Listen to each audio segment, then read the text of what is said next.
When you were a little kid and you dreamed and everything was possible, and you wanted to be an astronaut or a nurse or a doctor or a lawyer, or you wanted to rule the world, you wanted to be a billionaire, or you wanted to be a mobster criminal or whatever. You had dreams, man, and they were big and they were huge and nothing was going to stop you. When's the last time you dreamed? You know, this is about dream creation.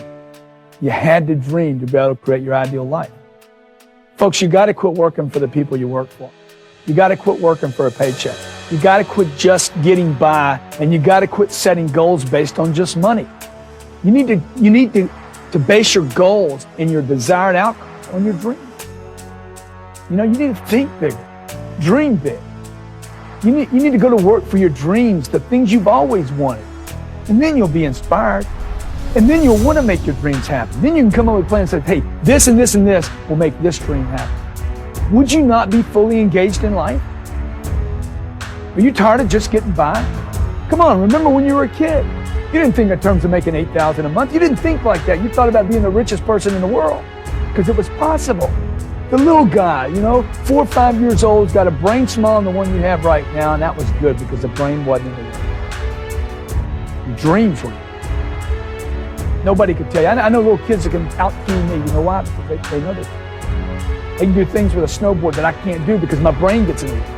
See, when you were a child, you were going to make big things happen. Somewhere along the line, mommy, daddy, aunt, uncle, you know, friends, relatives, somebody said, no, you can't have that. No, that's not right. No, you're being greedy. You shouldn't want that. So I want you to stop the video right now. And I want you to remember way back when you were dreaming. What did you dream as a child? When you were a kid, what did you dream of? And I want you to write it down.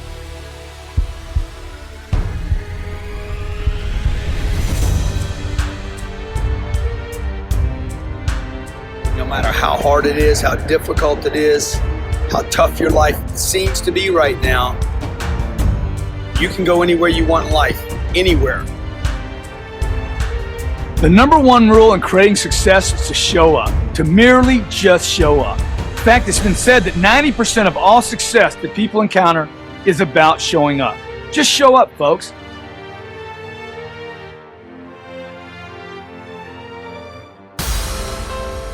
And I know when it's tough, when it's crazy, when you don't have any money, when maybe you have health problems or family problems or partner problems, or you're not finding that right person in your life, it all seems like, when's it gonna break?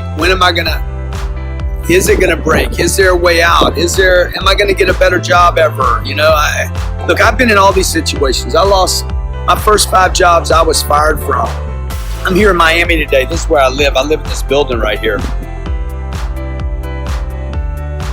Just show up, folks. You ever known someone that got lucky a lot? You know what they did? They showed up. You can't get lucky if you don't show up. So suit up and show up. All highly successful people know that they have to show up. And that's what they do. They just keep showing up. What does showing up mean? Hey, it means simply getting out of bed in the morning. You know, sometimes when you don't want to get out of bed, you just get up and get out of bed. Nothing comes to someone that sleeps except a little rest and a few nightmares. Get out of bed in the morning. Put your clothes on. Take a shower first. Put your clothes on.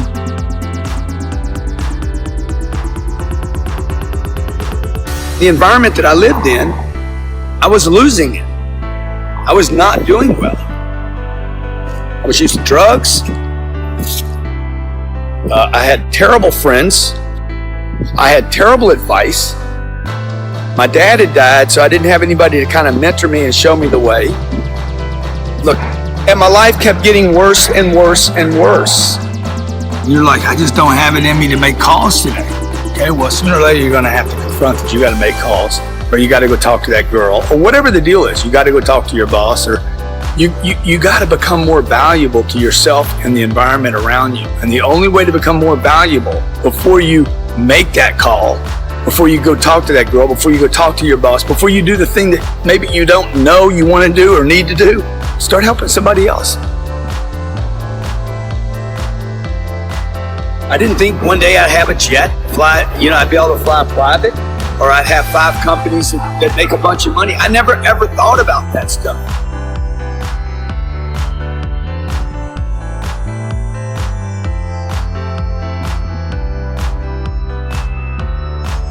I had this little thing inside me said, hey man, I know I can do something. I know I can. You know you can do something. You know you can do more than you're doing right now.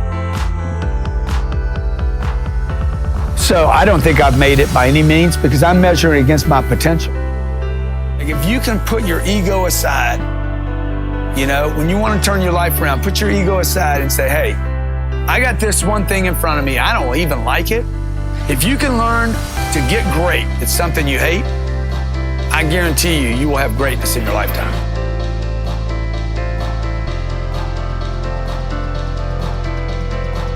So I was broke at 25. At 45, I was worth probably, I don't know, I was worth 10 or 15 million bucks.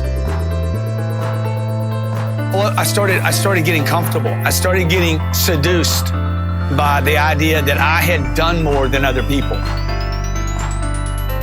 I would tell the millennial, just real quick, dude, get rich, you know, get rich.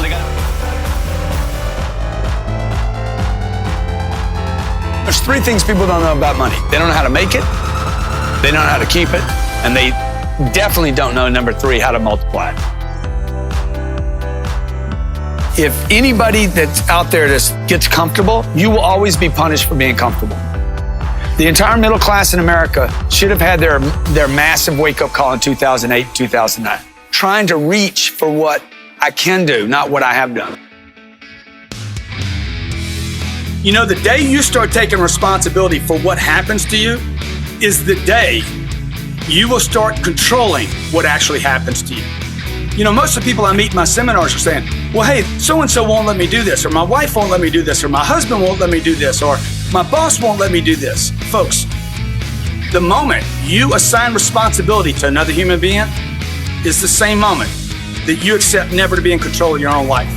This week, put yourself back in responsibility of everything that happens to you. The car wreck, the nick on the car, you know, you get overcharged for something. Everything, the argument with your spouse, okay? Your kids don't get to school on time because of the bus. That was your fault.